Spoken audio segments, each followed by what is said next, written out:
ಮತ್ತೆ ನಮ್ಮ ನಿಮ್ಮ ಲೈಫ್ ಬರ್ಬಾದ್ ಆಗ್ಬಿಡುತ್ತಾ? ಹೀಗೊಂದು ಪ್ರಶ್ನೆ ಹುಟ್ಕೊಳ್ಳೋದಕ್ಕೂ ಕಾರಣ ಇದೆ. ದೇಶದಲ್ಲಿ ಸಾಲು ಸಾಲು ಹೆಣಗಳು ಬಿದ್ದ್ಬಿಡ್ತಾವ. ಹಾಗಾದ್ರೆ lock down, seal down, quarantine ಮತ್ತೆ ಬರುತ್ತಾ ಅನ್ನುವಂತ ಪ್ರಶ್ನೆ ಈಗ ಹುಟ್ಟಾಕೋದಕ್ಕೆ ಕಾರಣ ಕೂಡ ಇದೆ. ಕೈಯಲ್ಲಿದ್ದಂತ ಕಾಸು ಖಾಲಿಯಾಗಿ ತುತ್ತು ಅನ್ನಕ್ಕೂ ಕೂಡ ಕಂಡೋರಿಗೆ ಕೈ ಚಾಚಬೇಕಾಗುತ್ತಾ? ಈಗಾಗಲೇ ಕೊರೋನಾದಿಂದಾಗಿ ಪ್ರಪಂಚದಾದ್ಯಂತ ಅನೇಕ ದೇಶಗಳಲ್ಲಿ ಎಂಥ ಪರಿಸ್ಥಿತಿ ಬಂದಿತ್ತು, ಕರ್ನಾಟಕದಲ್ಲಿ ನಮ್ಮ ಭಾರತದಲ್ಲಿ ಎಂಥ ಸ್ಥಿತಿ ಇತ್ತು ಅಂತ ನೋಡಿದ್ವಿ. ಈಗ ರಣಚಂಡೆ ಕೊರೋನಾ ಹೋಗಿದ್ದಾಯ್ತು. ಮಂಕಿ ಪಾಕ್ಸ್ ಅಂತೆ ಆಫ್ರಿಕಾದಲ್ಲಿ ಈ ಮಂಕಿ ಪಾಕ್ಸ್ ನಿಂದ 500 ಮಂದಿ ಸಾವನ್ನಪ್ಪಿದ್ದಾರೆ. ಹಾಳಾದ ಮಂಕಿ ಪಾಕ್ಸ್ಗೆ ಈಗ ಆಫ್ರಿಕಾದಲ್ಲಿ ಒಂದೇ ದಿನ 500 ಮಂದಿ ಸಾವನ್ನಪ್ಪಿದ್ದಾರೆ. ಹಾಗಾಗಿ ಒಂದ್ ರೀತಿ ಆತಂಕವನ್ನ ಉಂಟು ಮಾಡುವಂತ ಸುದ್ದಿ ಇದು. ಈ ಅಂಟು ರೋಗಕ್ಕೂ ಯಾವುದೇ ವ್ಯಾಕ್ಸಿನ್ ಇಲ್ಲ, ಟ್ರೀಟ್ಮೆಂಟ್ ಸಿಗ್ತಾ ಇಲ್ಲ. ಹೀಗಾಗಿ ಹೆಣಗಳ ಮೇಲೆ ಹೆಣಗಳು ಬೀಳ್ತಾ ಇದ್ದಾವೆ. ಒಂದು ಸಾರಿ ಮೈಗೆ ಮಂಕಿ ಪಾಕ್ಸ್ ಹೋಗ್ತು ಅಂದ್ರೆ, ಮೈ ಒಳಗ್ ನುಗ್ತು ಅಂತ ಅಂದ್ರೆ ಕಥೆ ಮುಗೀತಲ್ಲಿಗೆ, ಅವರು ಸತ್ರು ಅಂತಾನೆ. ಈ ಮಂಕಿ ಪಾಕ್ಸ್ ಅಷ್ಟು ಡೇಂಜರಸ್ ಆಗಿದೆ. ಈಗ ಅರ್ಧ ಆಫ್ರಿಕಾ ಖಂಡಕ್ಕೆ ವ್ಯಾಪಿಸ್ಬಿಟ್ಟಿದೆ ಈ ಮಂಕಿ ಪಾಕ್ಸ್ ನಿಂದಾಗಿ ಸಾಲು ಸಾಲು ಹೆಣಗಳು ಬೀಳ್ತಾ ಇದ್ದಾವೆ. ಆಸ್ಪತ್ರೆಗಳೆಲ್ಲ ಈಗ ಫುಲ್ ಆಗ್ಬಿಟ್ಟಿದ್ದಾವೆ. ಆಸ್ಪತ್ರೆಗಳಲ್ಲಿ ಎಲ್ಲಿ ನೋಡಿದ್ರು ಪೇಷಂಟ್ಸು. ಸ್ಮಶಾನದಲ್ಲಿ ಬಾಡಿ ಸುಡೋದಕ್ಕೂ ಕೂಡ, ಮೃತದೇಹವನ್ನ ಅಂತ್ಯ ಸಂಸ್ಕಾರ ಮಾಡಬೇಕು ಅಂದ್ರೂ ಕೂಡ ಜಾಗ ಸಿಗ್ತಾ ಇಲ್ಲ. ಆ ರೀತಿಯಾಗಿ ಏಕಕಾಲಕ್ಕೆ ಸಾವನ್ನಪ್ತಾ ಇದ್ದಾರೆ. ವಿಶ್ವದಾದ್ಯಂತ ಕೂಡ ಮೆಡಿಕಲ್ ಎಮರ್ಜೆನ್ಸಿಯನ್ನ ಈಗ ವಿಶ್ವ ಆರೋಗ್ಯ ಸಂಸ್ಥೆಯಿಂದ ಹೊರಡಿಸಲಾಗಿದೆ. ಹೀಗಾಗಿ ಈ ಡೇಂಜರಸ್ ಮಂಕಿ ಪಾಕ್ಸ್ ಬಗ್ಗೆ ಆತಂಕ ಹೆಚ್ಚಾಗ್ತಾ ಇದೆ. ಇದಕ್ಕೆ ಸೂಕ್ತವಾದಂತ ಟ್ರೀಟ್ಮೆಂಟ್ ಇಲ್ಲ, ಲಸಿಕೆ ಇಲ್ಲ.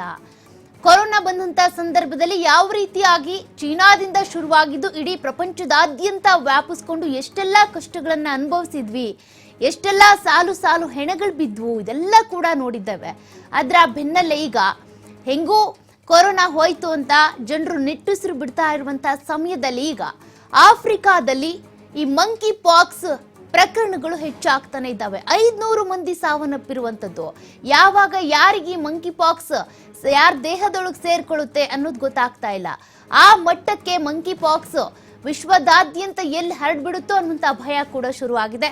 ಹಾಗಾಗಿ ಈಗ ವಿಶ್ವ ಆರೋಗ್ಯ ಸಂಸ್ಥೆಯಿಂದ ಕೂಡ ಒಂದ್ ರೀತಿಯಾಗಿ ಎಲ್ಲರೂ ಎಚ್ಚರಿಕೆಯಿಂದ ಇರಬೇಕು ಅನ್ನುವಂತ ಸೂಚನೆಯನ್ನ ಕೊಡಲಾಗಿದೆ.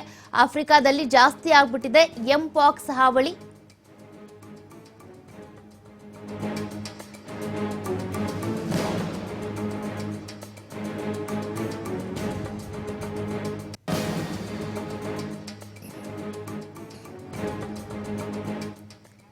ಈ ಮಹಾಮಾರಿ ಮಂಕಿ ಪಾಕ್ಸ್ ನಿಂದಾಗಿ ಈಗ ಅನೇಕ ಜನರು ಸಾವನ್ನಪ್ತಾ ಇದ್ದಾರೆ. ಹೀಗಾಗಿ ಈಗ ವಿಶ್ವದಾದ್ಯಂತ ಮೆಡಿಕಲ್ ಎಮರ್ಜೆನ್ಸಿಯನ್ನ ವಿಶ್ವ ಆರೋಗ್ಯ ಸಂಸ್ಥೆ ಹೊರಡಿಸಿದೆ.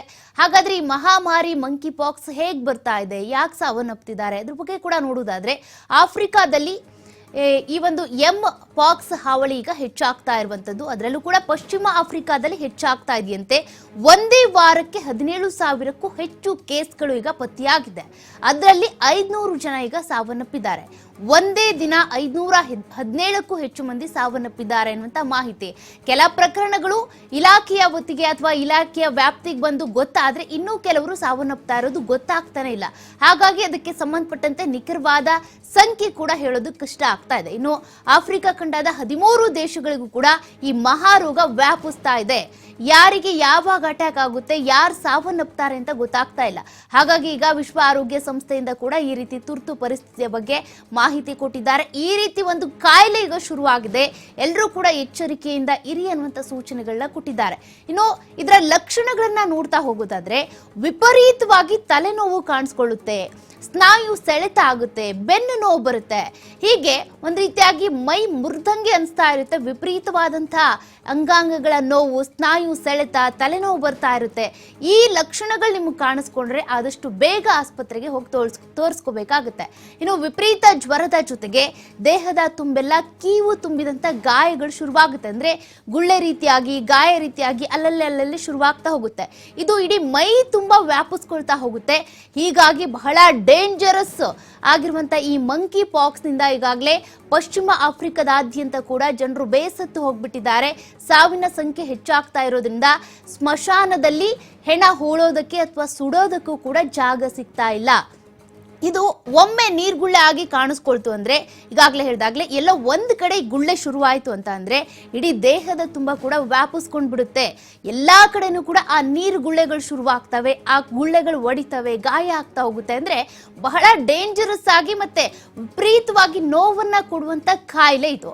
ಮುಖ ವಿಕಾರವಾಗ್ತಾ ಹೋಗುತ್ತೆ, ದೇಹದ ತುಂಬಾ ಕೂಡ ಈ ರಕ್ತ ಸೋರಿಕೆ ಆಗ್ತಾ ಹೋಗುತ್ತೆ. ಅಂದ್ರೆ ಈ ಗುಳ್ಳೆಗಳಾಗ್ತಾವಲ್ಲ, ಆ ಗುಳ್ಳೆಗಳು ಒಡಿತಾ, ಗಾಯ ಆಗ್ತಾ, ರಕ್ತ ಹೊರಗೆ ಹೋಗ್ತಾ ಹೋಗುತ್ತೆ. ಈ ರೀತಿ ಮುಖದಿಂದ ಹಿಡಿದು ಇಡೀ ದೇಹವೇ ವಿಕಾರ ಆಗ್ಬಿಡುತ್ತೆ. 15 ವರ್ಷದೊಳಗಿನ ಮಕ್ಕಳು ಬೇಗ ಸಾವಿಗೀಡಾಗ್ತಾರೆ. ಮೊದಲೇ ಮಕ್ಕಳಿಗೆ ಇಮ್ಯುನಿಟಿ ಪವರ್ ಕಡಿಮೆ ಇರುತ್ತೆ. ಅಂತ ಸಂದರ್ಭದಲ್ಲಿ ಈ ಒಂದು ಮಂಕಿ ಪಾಕ್ಸ್ ಏನಾದರೂ ಅಟ್ಯಾಕ್ ಆಯಿತು ಅಂತಂದ್ರೆ ಅವರ ದೇಹದ ರೋಗ ನಿರೋಧಕ ಶಕ್ತಿ ಪೂರ್ತಿ ನಶಿಸಿ ಹೋಗುತ್ತೆ. ಹಾಗಾಗಿ ದೇಹದ ತುಂಬ ಈ ಒಂದು ಕಾಯಿಲೆ ಏನಿದೆ ಆವರಿಸ್ಕೊಂಡು ರೋಗ ನಿರೋಧಕ ಶಕ್ತಿ ಕ್ಷೀಣಿಸ್ತಾ ಹೋಗಿ ಮಕ್ಕಳು ಸಾವನ್ನಪ್ತಾರೆ. ಇದು ಒಬ್ಬರಿಗೆ ಬಂದು ಅವರು ಸಾವನ್ನಪ್ಪಿದ್ರೆ ಅಷ್ಟು ಡೇಂಜರಸ್ ಆಗ್ತಾ ಇರಲಿಲ್ಲ, ಆದರೆ ಒಬ್ಬರಿಂದ ಮತ್ತೊಬ್ಬರಿಗೆ ಹರಡುತ್ತೆ. ಅಂತಹ ಮಾರಕ ಸೋಂಕು ಇದು. ಹಾಗಾಗಿ ನೀವು ಒಬ್ಬರನ್ನ ಮುಟ್ಟಿದ್ರಿ ಅಂತಾದ್ರೆ, ಅಥವಾ ಅವರು ಸೀನುವಂತ ಸಂದರ್ಭದಲ್ಲಿ ಅವ್ರ ಎದುರುಗಡೆ ನೀವೇನಾದ್ರೂ ಹೋದ್ರಿ ಅಂತ ಅಂದ್ರೆ, ಅಥವಾ ಅವ್ರ ಉಸಿರಾಟ ನಿಮ್ಮ ಮೇಲೆ ಬಿತ್ತು ಅಂದ್ರೂ ಕೂಡ ಈ ರೋಗ ಹರಡುತ್ತಂತೆ. ಹಾಗಾಗಿ ಈ ಡೆಡ್ಲಿ ಡೇಂಜರಸ್ ಮಂಕಿ ಪಾಕ್ಸ್ ಸಾಕಷ್ಟು ಆತಂಕವನ್ನ ಹುಟ್ಟುಹಾಕ್ತಾ ಇದೆ.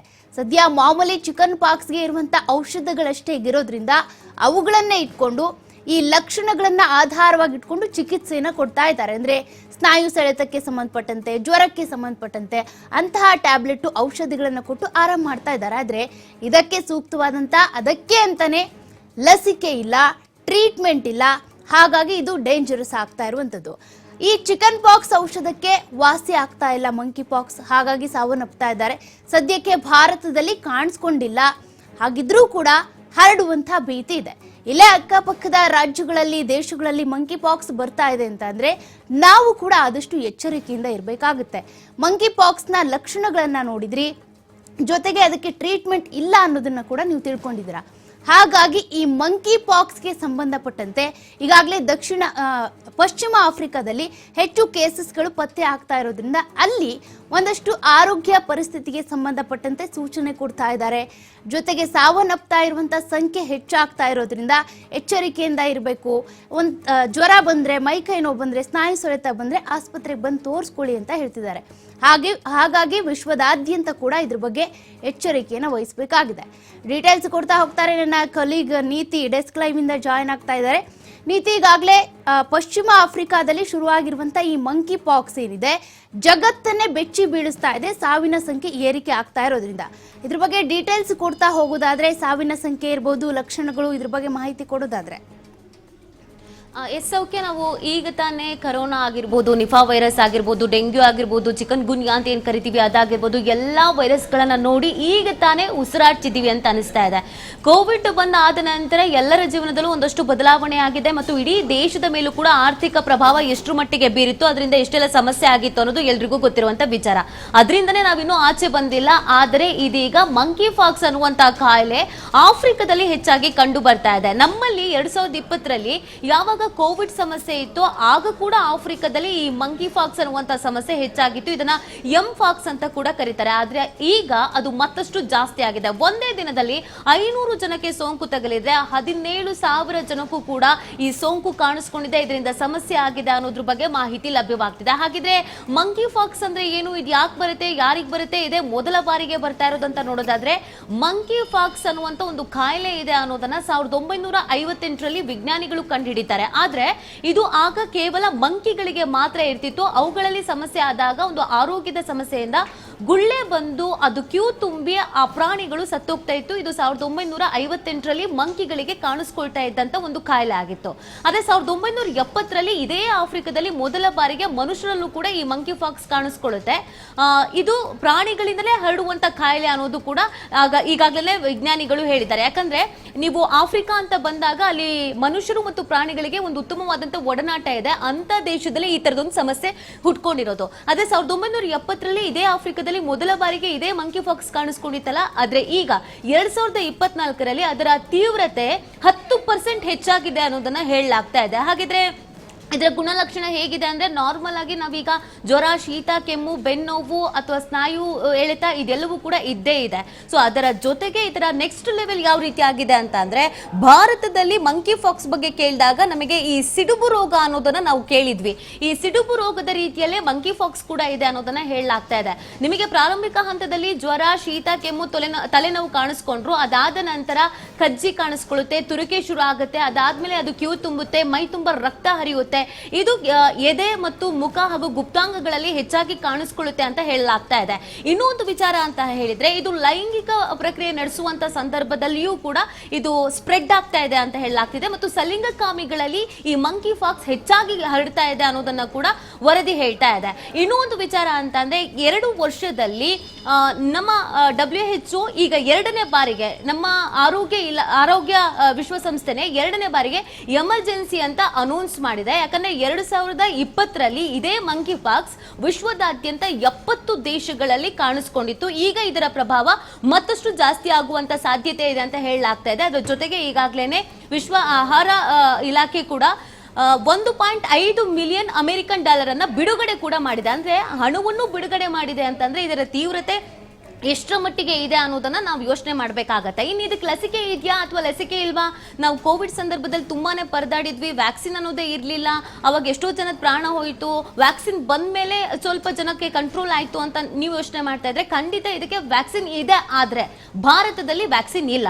2 ಲಸಿಕೆಯನ್ನ FDA ಕಂಡು ಹಿಡಿದಿದೆ ಅನ್ನೋದನ್ನ ಹೇಳಲಾಗ್ತಾ ಇದೆ. ಬಟ್ ಅದು ಯಾವ ದೇಶದಲ್ಲಿ ಇದೆ, ಯಾವ ದೇಶದವರಿಗೆ ಕೊಡ್ತಿದ್ದಾರೆ ಅನ್ನೋದು ಗೊತ್ತಿಲ್ಲ. ಭಾರತದಲ್ಲಂತೂ ಈ ಲಸಿಕೆ ಇಲ್ಲ. ಮತ್ತು ಈ ಮಂಕಿ ಫಾಕ್ಸ್ ಅನ್ನೋದು ಗರ್ಭಿಣಿಯ ಮತ್ತು 15 ವರ್ಷ ಒಳಗೆ ಪಟ್ಟಂತ ಮಕ್ಕಳಲ್ಲಿ ತೀವ್ರ ರೀತಿಯಾಗಿ ಸಮಸ್ಯೆಯಾಗಿ ಕಾಣಿಸ್ಕೊಳ್ತಾ ಇದೆ. ಮೊದಲಿಗೆ ನಿಮಗೆ ಈ ಕಾಯಿಲೆ ಸೌಮ್ಯ ರೂಪವಾಗಿ ಇದ್ರೂ ಹೋಗ್ತಾ ಇದು ಸಿಡುಬು, ಅತಿ ಹೆಚ್ಚಾದಂತ ನೋವು, ಅತಿ ಹೆಚ್ಚಾದಂತ ರಕ್ತಸ್ರಾವ, ಅತಿ ಹೆಚ್ಚಾದಂತ ಕ್ಯೂವು, ಈ ತರದೆಲ್ಲ ಸಮಸ್ಯೆಗಳನ್ನ ಎದುರಿಸಬೇಕಾಗುವಂತ ಪರಿಸ್ಥಿತಿ ಬರುತ್ತೆ. ಹಾಗಾಗಿ ವಿಶ್ವಸಂಸ್ಥೆಗೆ ಎಚ್ಚರಿಕೆಯಿಂದ ಇರಿ ಅನ್ನುವಂತ ಸೂಚನೆಯನ್ನ ನೀಡಿದೆ. ಎಮರ್ಜೆನ್ಸಿಯನ್ನ ಅನೌನ್ಸ್ ಮಾಡಿರೋದ್ರಿಂದ ಭಾರತ ಕೂಡ ಅಲರ್ಟ್ ಆಗಿದೆ. ಸೊ ಅಲ್ಲಿಗೆ ಹೋಗಿ ಬರೋರಾಗಿರ್ಬೋದು, ಟ್ರಾವೆಲ್ ಮಾಡೋರಾಗಿರ್ಬೋದು, ಅಥವಾ ನಮ್ಮಲ್ಲೇ ಯಾವ್ದಾದ್ರು ಒಂದು ಬೇರೆ ಸಿಂಪ್ಟಮ್ಸ್ ರೀತಿಯಾದಂತಹ ಕಾಯಿಲೆಗಳು ಕಾಣಿಸ್ಕೊಂಡ್ರು ಇಮಿಡಿಯೇಟ್ ಆಗಿ ಆರೋಗ್ಯ ಇಲಾಖೆಗೆ ತಿಳಿಸಬೇಕು ಅನ್ನುವಂತ ಸೂಚನೆಯನ್ನ ಈಗಾಗಲೇ ನೀಡಲಾಗಿದೆ. ಸೌಖ್ಯ, ಥ್ಯಾಂಕ್ ಯು ನೀತಿ ಡೀಟೇಲ್ಸ್ಗೆ.